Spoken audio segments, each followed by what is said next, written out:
Yeah, I think we don't want to troll. We lost a balloon.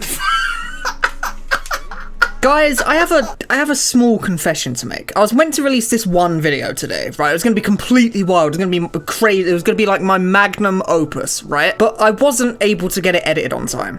Or edited at all, actually. I didn't edit any of it, actually. I was really busy with some real life stuff where I Okay, look, listen, I might be a little bit addicted to Bloons TD6. Maybe you've heard of it. It's like this homeland defense simulator, where you spend money to hire the monkey military to eviscerate a relentless invading force. It's really cheap on Steam, and it's pretty cool, and I might have a really mild, small, crippling addiction to it. But, you know, I've only played it a little bit recently. I've only got, Okay, don't look at that, actually. So the game's a blast, right? It's a tower defense game where the enemies that you have to defeat are all balloons, and they come down the track, and you have to, like, build towers to stop them. You know, it's a tower defense game. And the towers that you buy to pop the balloons are all monkeys. Why are they monkey? Well, it's because it's like Bloons is like a series. There's a series of games called Bloons. Not balloons like this, though. It's balloons. Like how you'd spell it if you were like 7. Why is there a series of game called Well, because like the guys made Flash games, and then the guy asked his wife what games he should make, and she said that one carnival game where you like throw the darts, so he...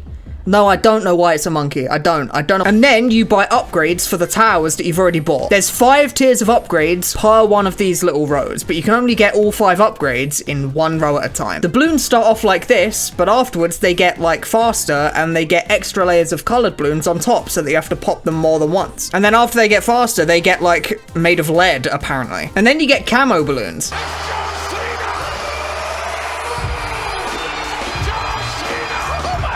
And then you get Zeppelins. Then you get even bigger Zeppelins. And then you get lead Zeppelins. Audio Jungle. Audio Jungle. This might sound pretty tough, like the balloons get really strong eventually, right? But then your little monkeys have got some crazy upgrades that allow you to deal with these balloons. Like the trap that eats balloons. Or the Dartling gunner that, you know, literally has like a mounted machine gun that just eviscerates balloons. There's also a mortar monkey. I like him. He's pretty cool. You fully upgrade him and he's like... There's even this guy who's like a Superman monkey who throws darts really fast, and if you upgrade him, he becomes a god of the sun. And then you upgrade him more and he becomes a place of worship for the sun. And then an even bigger god of the sun. But all these upgrades are pretty expensive, so you've got to get money to be able to buy those expensive upgrades. So you've got to start farming. You buy these quaint little banana farms, right? And they give you bananas, and the bananas are like money. But then you buy farms, then you get money from those farms to upgrade those farms, and then more money from that to buy more farms. And then you buy even more farms on top of that with the money that you got from your farms. Then you turn those farms into banks, like banana banks. And then the banana banks get interest to make more money for more farms for more banks, and that makes more money for more banks until eventually half of the land is consumed with banks that do nothing except make me generational amounts of wealth. And then with that wealth, I buy a bunch of boats, right? And these boats, they also make me money. I buy enough boats to make a new Dutch East India trading company. Trust me, you should Google it. Then I use the money from the boats to buy more boats to make more money, and then eventually I don't even spend all of my Scrooge McDuck wealth on defending my monkey nation. I instead spend it on more ways to make more money. You know, it's actually just like real life in a lot of ways, you know. But at some point, I do eventually have to spend some of my money on buying towers to defend my beautiful monkey civilization. But how do you even spend all this money when most towers barely cost even 1% of the amount I've made? Well, luckily, the game has paragons. Certain towers in the game can get a paragon upgrade, which is essentially like a turbocharged version of the tower that already exists. But making a paragon eats all of the other towers of that same type, and it gets stronger for each other tower eaten. Now, the logic of how the paragons scale is actually pretty simple. It looks something like this.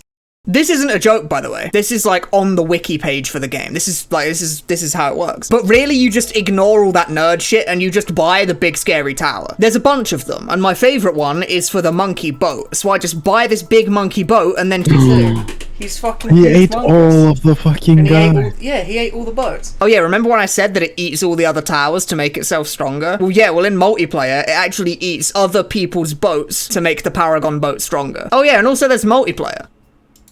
Ooh. Ooh. Do you see the synchronization? Okay. You know, multiplayer's pretty funny. It's probably a whole lot more complicated than you thought it was going to be when I showed you this part, isn't it? Because the early game is very slow and deliberate. The balloons are slower and less numerous, and you get less money in the early rounds because money you earn is based on how many balloons you pop. And you have to make sure to get your towers that can pop lead and see camo and stuff. But all of that slow part at the start of the game is the grind. All of that grind leads up to this. This part, where you just sort of sit and look at the flashing colours on screen. There's not really anything to do at this point. There's active abilities in the game that you can press off cooldown that like do stuff, but you don't need to press them. Your towers are so strong that it literally doesn't matter what you do now. The only way to lose is to delete all your towers or sit and wait for 5 hours until the Moabs are so fast that you can barely even see them. Banana Central on the left. Oh, we lost. Oh, we lost. GG. Okay. All of the fun is the part where you put the work in. The time that me and my monkey bros spent hard grafting to make our monkey empire. But once you get there, it's actually kind of boring. You know what they say though, it gets pretty lonely at the top. But for some reason, I just can't stop playing it, even though I know that it gets boring at the end. Just something about the mesmerizing colors just like puts me in a trance. Like I was gonna make a different video this week, but I just couldn't stop playing Bloons Tower Defense 6. But I'm not addicted though. Like I'm not addicted. I can quit any time I want. There's no way I would ever procrastinate editing by playing Bloons Tower Defense 6. And there's no way I would ever make a video about Bloons Tower Defense 6 just to make myself feel less bad about all the Bloons Tower Defense 6 that I played this week. There's no way that I would have made a longer Bloons Tower Defense 6 video if it wasn't for all the time I'd spent playing Bloons Tower Defense 6.